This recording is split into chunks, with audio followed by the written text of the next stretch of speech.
Menurut cek 2026, buka bisnis kuliner apakah masih worth it? Sedangkan ekonomi lagi sedang tidak baik-baik saja. Tolong masukkan cek. Mungkin ini gue bisa banyak ngomong loh kalau soal ini. Karena gue udah bikin sendiri. Gue ada restoran juga yang bareng sama grup yang sama Holy Wings ada beberapa, ada banyak kan restorannya. Tapi ada juga yang kita bikin sendiri. Jadi buat teman-teman yang nggak tahu, kita tuh bikin restoran ini iseng karena kita itu nggak ada tempat yang bukanya sampai malam di daerah sini. Jadi kadang kan misalnya gue meeting sama teman-teman atau nongkrong gitu kan. Buat, ini kita buka namanya tempatnya. Ini restoran kita ya di daerah. Itu udah kebuka bro sih. Oh, di punya gue nge-lag. Oh iya, nah ini dia. Ini restoran kita. Jadi kalau kita ngemeng nih, kita beneran ada. Ini restoran gua sama Bro Kakak.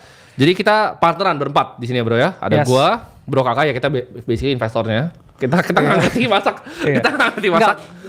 Malah kalau saya malah tambah nggak ngerti juga laporannya gimana. Oh iya. Gimana gua keadaan bisnisnya? Iya. Kita juga nggak tahu. Benar. Kita ini kayak, tapi punya kita gitu. Punya kita. Nah kalau kalian tanya gimana, ya mungkin kita doang kali yang buka-buka begini kali ya. Iya. Jadi kalau kalian cari itu ada di Gading Serpongnya di Goldfinch itu Red Bear tuh. Google reviewnya sih bagus sih bro. Bukan BSD ya situ ya? Sebenarnya itu gue bingung bro, itu apakah BSD atau Gading Serpong? Jadi kayak itu antara. Nah ini nih jualan yang kita buka. Nah tuh ada makanan tuh Korea ya kan. Iya. Oh itu ada di review sama Yudis ya bro, gue baru lihat tuh. Kayaknya ada menu baru juga ya. Kalau salah ada menu baru. Kita mau revamp. Jadi bulan depan mau ganti. Jadi kita tahu lah kalau misalnya ini gak dapet rokok gua nih. Kita tahu kalau misalnya kita ngomongin sesuatu, kita ada buktinya gitu. Kita bukan cuman YouTuber yang kayak nggak punya tempat. Jadi kalau kita restoran ada, kita bikin restoran. Waktu itu sebenarnya awalnya bercandaan kan ini. Bener. Namanya Red Bear. Jadi kan market lagi merah. Oh iya. 2024. Jadi kalau kalian setelah Maret, kalau kalian sulit, kita pekerjakan suruh nyapu di situ kan kita bilang. Karena kita marketnya merah, apakah ini masuk bear market? Nah, marketnya merah. Waktu itu sempat kita mau taruh beruang kan di atasnya kan. Jadi kalau marketnya Bitcoin lagi hijau, matanya hijau, sekali merah. Cuman akhirnya nggak jadi. Karena mesti ada satu orang yang ganti kan. Karena kan yang beruang udah di ruangan ini ya. Oh iya, yang beruang di ruangan ini. Jadi kalian tanya. Oh iya, ini ada muka lu. Iya kan? Iya. Apakah ada yang tanya? Apakah bisnis restoran tuh bisnis kuliner Apakah kuliner adalah bisnis yang bagus? Ya. Gue kasih ini jujur nih ya.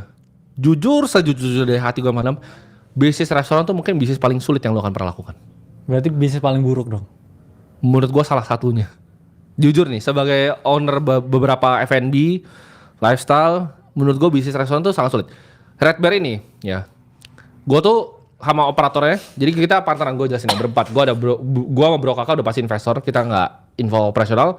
Yang ngerjain operasional tuh namanya Daniel. Daniel ini kalau kalian tahu yang bikin Red Dog, yang corn dog itu loh, yang ada ratusan cabang lah. Kalian bisa ke mall-mall tuh, itu punya dia.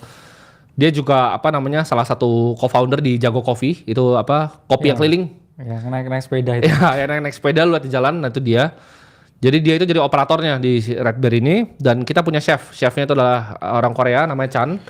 Kalau kalian pernah tahu mungkin salah satu restoran dia di SCBD itu Chan ya, yang teman-teman kita suka makan juga tuh.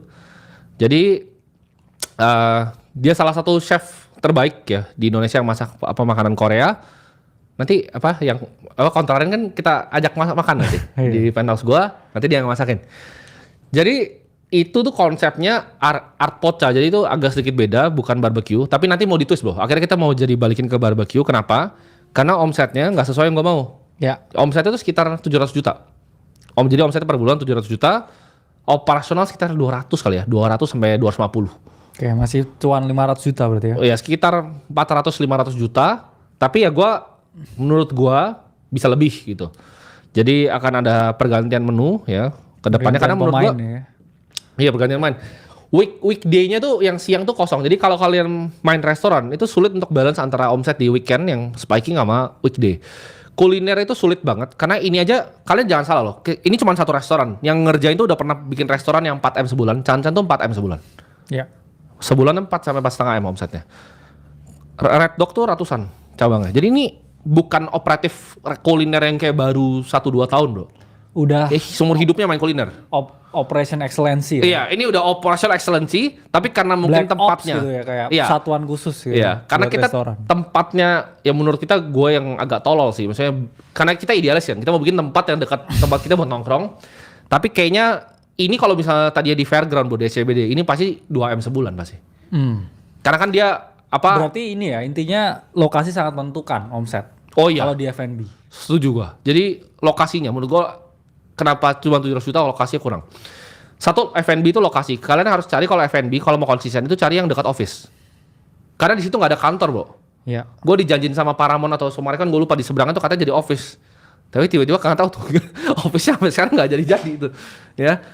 Jadi kuliner jujur ya itu bisnis terakhir yang gue saranin lu untuk mulai. Itu tuh bisnis kalau lu udah punya banyak duit. Kesannya gampang bikin. Oh iya, karena orang kan pikirnya butuh makan sama orang.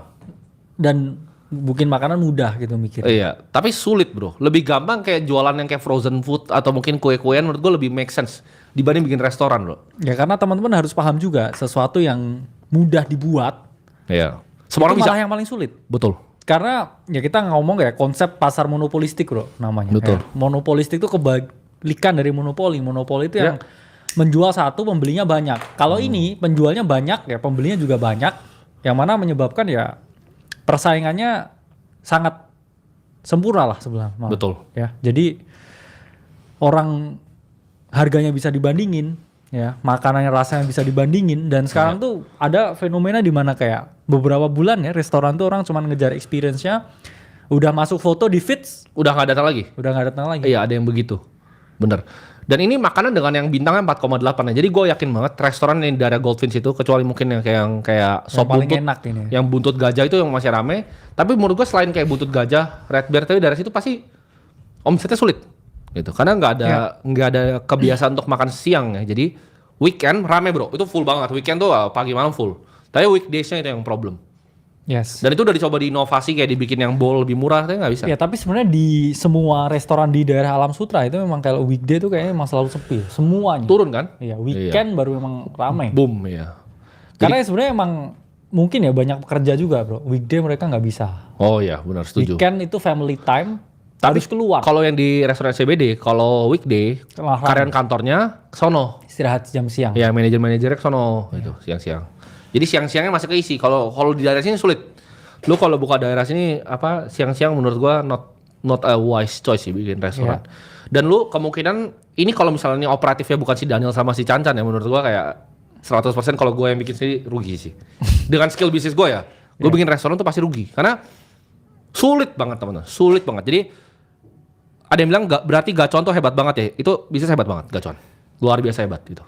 Tapi ya Gacon memang ini malah jadi ngomongin makanan ya. Itu bukan yang pertama bro. Iya. Yang pertama itu namanya mie setan dari Malang. Benar. Tapi yang ketemu operational excellence-nya Gacon. Yang bisa di scale ya sampai skala paling gede. Jadi ya. Karena Gacon itu karena dia saking besarnya dan saking banyak jual mie-nya, dia bisa termin ke vendornya. Jadi itu yang kita nggak bisa lakuin di Red Bear. Kita kan ada banyak daging segala macam mahal kan daging itu. Iya. Sama ayam-ayam kita yang khusus itu kalau misalnya lu mie itu dia bisa kayak bayarnya nanti bro. Dia pesan banyak dulu, kan dia jagoan ke vendornya pasti. Iya. Ya gue gak kenal ya owner Gacon, tapi gue bisa kira-kira gue bisa judge karena gue dari kecil tiap kali gue liat bisnis gue tuh hitung gitu bisnisnya berapa, bikin berapa. Dia menurut gue dia bisa mainin termin di mie-nya bro. Jadi cash flow-nya enak banget. Dia dapat mie-nya dulu, bayarnya nanti pasti. Masih gitu. Paham banget ya dia. Bukan makanan, semua bisnis. Kalian bisa tanya semua bisnis ya. Ngeri. Bisa nge-review makanan juga nih. Iya, bisa review makanan. Jadi Gacon tuh gacor itu. Itu bisnis menurut gue ya, itu F&B paling gacor sih menurut gue. Oke. Setelah Hollywood. Tapi kalau nge-review makanan kira-kira gimana bro? Lu jujur terus terang atau lu jelek-jelek gitu makan? Gue kalau review makanan jujur gue lumayan suka makan sih. Jadi gue pas pertama kali punya duit, kelihatan tapi. Gue itu, ya kan? Gue tuh dulu awal-awal ya pas punya duit, gue nggak bisa makan steak bro. Gue dulu makan steak tuh yang murah-murah tuh. Yang steak-steak di yang pinggir-pinggir pasar tuh yang 40.000, 45.000. Jadi pertama kali gue dapet duit tuh gue makan steak, semua steak gue makan. Jadi ya kalau review jujur lah. Tapi intinya F&B the last business yang lu start. Karena teman-teman gue yang bikin F&B karena iseng aja rata-rata bangkrut semua. Dan even di grupnya Holy Wings yang paling sulit untuk kita turn around tuh yang F&B yang makanan doang bro. Ya. Gitu. Yang makanannya agak sulit. Bukan yang paling bagus performingnya gitu loh. Ada lagi bro, gue ada restoran coba Roka bro buka bro. Oke. Itu restoran grup HW juga. Itu di BSD juga. Nah, ya, itu juga ada. Jadi kalau kita ngomong sini nggak asal ngemeng nih, lu bisa cari beneran tuh. Itu bukan tadi ada muka gue ya. Nah, ini Roka, ini Italian. Jadi diffusion terus jadi ada aneh-aneh. Jadi ada kayak Lasanya Ini pakai kayak rendang ini kan gitu. apa elemen Jawa ya, elemen apa dia? Joglo ya. Iya, ini Elemen pas Idul joglo. Fitri nih. Bener. Iya, Jadi memang fusion, ya. fusion ya. Perpaduan dua cita rasa. Ya. Iya.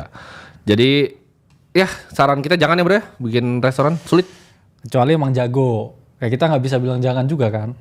Kalau kecuali ada Daniel di tempat yang lain. Kalau jago pun gue yakin bangkrut sih. Misal lu baru bikin restoran, kemungkinan gedenya bangkrut. Restoran tuh sulit banget kayak yang di bawah apartemen Iya. kita baru nongkrong ini 6 bulan pasti bangkrut. Kita tahu. Iya. Karena kita yang makan di situ, kita bisa hitung kan. Oh ini sehari omsetnya cuma segini. Karena ada berapa, pasti bangkrut. Dan gini, jadi harus ini teman-teman punya modal yang gede juga dan ya belum tentu muter juga ya. Iya, jangan kalian kayak bakmi jam. Berat. Exitnya baru 3 generasi baru exit bro. Generasi 1, 2, 3 baru bisa exit. Jadi lama, exitnya lama. Tapi dapat triliun tuh. Bakmi jam tuh dijual kan orang. Jadi hard as game, fuck. hard game. Kalau difficulty bisnis nih, kuliner tuh menurut gue mentok kanan. Menurut gue. Oh.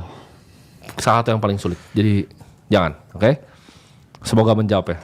Kalau lu mau coba ya silakan, tapi gue kasih saran jangan.